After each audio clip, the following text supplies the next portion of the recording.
So yes my dear ladies and gentlemen, I M back. Yes, ഇപ്രാവശ്യം കണ്ട സിനിമയാണ് ആട് 3.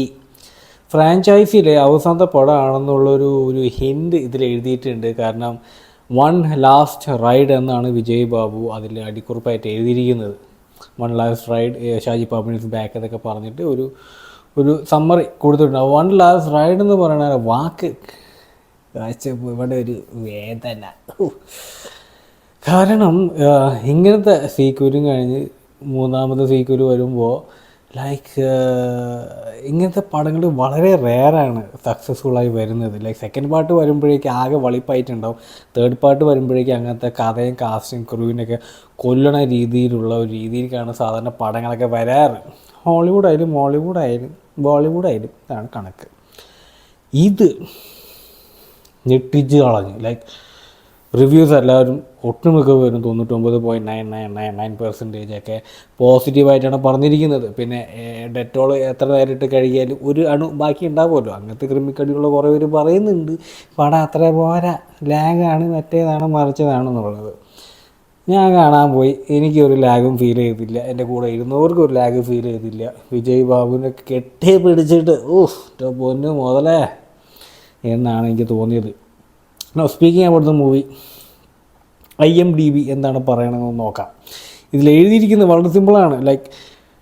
ടൈം ട്രാവൽ അല്ല, ഒരു ഡിഫറെൻറ്റ് ടൈം ലൈനിൽ നടക്കുന്ന രണ്ട് കഥകൾ, അതും സെയിം ക്യാരക്ടേഴ്സ് തന്നെ തമ്മിൽ അഭിനയിക്കുന്നു. അതും ഒരു കോമഡി വേർഷൻ.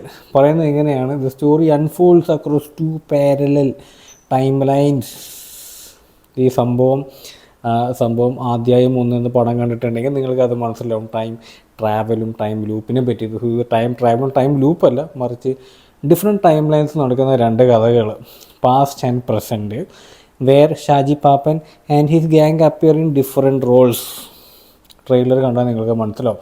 ട്രെയിലർ കാണുമ്പോൾ ആകെ ഒരു ജഗപോകയാണ്. ഇത് ഹിറ്റാവോ ഫ്ലോപ്പ് ആവോ എന്നൊക്കെ സംശയം എനിക്ക് തോന്നിയിട്ടുണ്ടായിരുന്നു. പക്ഷേ തിയേറ്റർ കണ്ടിറങ്ങുമ്പോൾ ഒരു സമാധാനമുണ്ട്. As secret surfaces and powerful enemies emerge in blah blah blah blah. കൂടുതൽ പറഞ്ഞ് സ്പോയിലേഴ്സ് ആവും, കൂടുതൽ ഞാൻ പറയുന്നില്ല.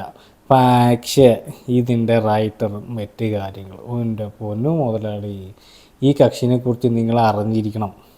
കാരണം ഇത് റൈറ്റ് ചെയ്ത കക്ഷിയുടെ പേര് ഞാൻ പറഞ്ഞായിരിക്കും. പേര് പെട്ടെന്ന് മിഥുൻ മാനുവൽ തോമസ്. ഈ കക്ഷി ചില്ലറക്കാരനല്ല, ഈ പേര് ഓർത്ത് വെച്ചു. നല്ല പടങ്ങളൊക്കെയാണ് ഡയറക്റ്റ് ചെയ്തിരിക്കുന്നത്. പേര് മിഥുൻ മാനുവൽ തോമസ്. ആൾ തന്നെയാണ് ആട് 1ഉം 2ഉം ഒക്കെ ചെയ്തിരിക്കുന്നത്. പൊടി കക്ഷിയാണ്. Coming to the cast as usual, Jayasurya, Vijay Babu, ഹണ്ണി വേന്, വിനായകൻ, സാജി കുറുപ്പ്, ധർമ്മജം ബോൽഗാട്ടി, ഹരികൃഷ്ണൻ, ഭഗത് ബേബി മാനുവൽ, ഷെബിൻ ബെൻസൺ, ബൈജികുട്ടൻ, അലയ ബോൺ. ഒരു മതാമേൻ്റെ കൊടുത്തിട്ടുണ്ട്. കാരണം പാസ്റ്റിൽ നടക്കുന്ന കഥകളിൽ കുറേ വിദേശ രാജ്യങ്ങളിലെ നടന്മാരൊക്കെ ഉപയോഗിച്ചിട്ടുണ്ട്. അവർ അവസാനം നമ്മുടെ നാട്ടിലേക്ക് ഒന്ന് അഭിനയിച്ച് തുടങ്ങിയിരിക്കുന്നു. ഉണ്ണി രാജൻ, പി ദേവ്, ഇങ്ങനെ പറഞ്ഞ കുറേ ആൾക്കാരുണ്ട്. Review number 1, disappointing but excited.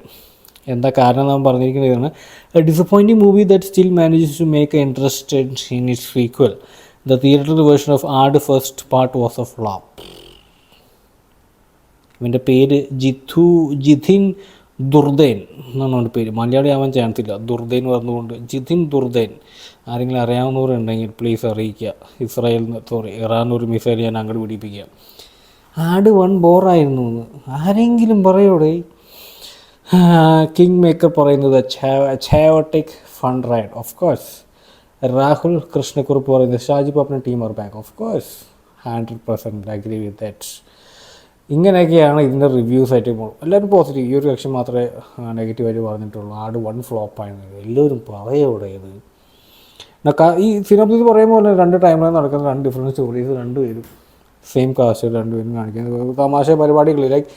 പ്രകമ്പനം സിനിമയെക്കാളും കൂടുതൽ കോമഡി എനിക്കിത് ഫീൽ ചെയ്തിട്ടുണ്ടായിരുന്നു. കുറച്ചും കൂടി ഇരുന്ന് കാണാനും ഒരു ചിൽ ഫൺ റൈഡ്. നമ്മുടെ ജോലിയൊക്കെ കഴിഞ്ഞ് വെള്ളിയാഴ്ച ഒന്ന് പോയി ഇരുന്ന് കാണാനുള്ള സുഖം ഉണ്ടല്ലോ, അത് ഈ സിനിമ നമുക്ക് തരും. ആൻഡ് ഡിസപ്പോയിൻറ്റിംഗ് ന്യൂസ് ഇതുമായിട്ട് ബന്ധപ്പെട്ടല്ല. ദൃശ്യം 3 ഈസ് ഗോണ ബി പോസ്റ്റ്പോണ്ടഡ്. എന്താ കാരണം അവർ വ്യക്തമാക്കിയിട്ടില്ല. ഇറാൻ്റെ യുദ്ധ കാരണം എന്നൊക്കെ പറയുന്നത്. അത് ഇതുമായിട്ട് എന്താ ബന്ധം എന്ന് എനിക്ക് മനസ്സിലാവുന്നില്ല. ബട്ട് ഒഫീഷ്യൽ റീസൺ പറഞ്ഞിട്ടില്ല. ബട്ട് ദർ ആർ ന്യൂസ് ദൃശ്യം 3 ഇറ്റ്സ് ഗോണ ഗെറ്റ് പോസ്റ്റ്പോണ്ടഡ്. അത് കാത്തിരിക്കാം, അല്ലാണ്ടൊന്നും പറയാൻ പറ്റില്ലല്ലോ എന്ന് പറഞ്ഞുകൊണ്ട് നമുക്ക് അടുത്ത റിവ്യൂവിൽ കാണാം.